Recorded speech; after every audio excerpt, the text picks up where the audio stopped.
Corazon, is criminology third year. I am discussing to you the parts and function of a four-wheel vehicle.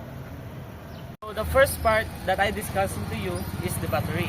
The battery in the vehicle provides electrical power to start the engine and supplies energy to all electrical components when the engine is off.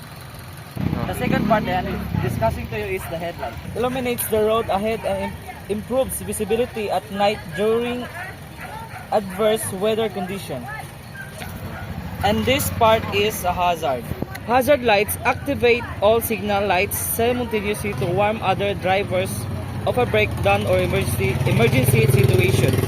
And this one is a park light, also known as a parking light or side lights. Are small lights on the front and sometimes the rear of a vehicle. And this is a windshield. Windshield, the front glass panel that protects the driver and passenger from wind, debris, and weather while providing clear visibility. And this part is a wiper. Wiper cleans the windshield by wiping away rain, snow, or debris to maintain visibility. And this part is a side mirror.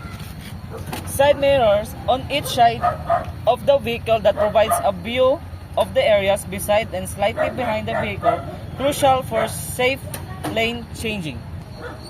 And the next part is a handle, used to open and close the vehicle door. This. And this part is a brake light. Red lights at the rear of the vehicle that illuminates when the brakes are applied to alert drivers behind. And this part is a wheel. A circular component that enables the vehicle to move by rotating on an axle. And this is the tire, the rubber covering on the wheel that provides traction and absorbs shock for a smoother ride. So now I am going to discuss you the interior parts of a four-wheel vehicle. So this part is a steering wheel, used by the driver to control the direction of the vehicle. So this part is a horn, produces a loud sound to alert other drivers or pedestrians of the vehicle's presence, often used to prevent accidents. So this is an ignition switch. Starts the vehicle's engine when the key is turned or a button is pressed. So this part is a dashboard. Contains instruments and controls such as the speedometer, fuel gauge, warning lights, and infotainment system for the driver to monitor and operate the vehicle. So this is a gear. Gear controls the speed and power of the vehicle by engaging different transmission settings. So this part is the rear view mirror. The rear view mirror is a mirror mounted inside the cabin of a vehicle, usually at the top center of the windshield. So this one is a clutch.